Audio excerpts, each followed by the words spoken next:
Pinaghirapan na lang kung may kapalit. Hindi na ako babalik. Pinagsak tayo dito nang wala tayong alam. Kung bakit dito na kasi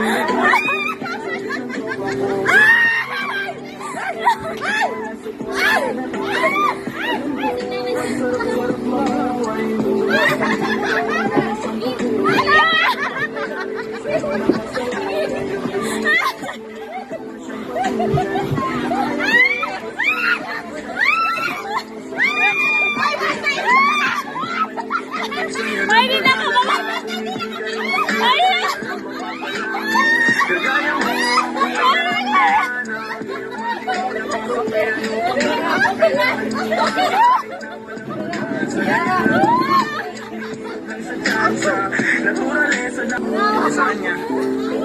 Dun sa itaas, sa may likha naman.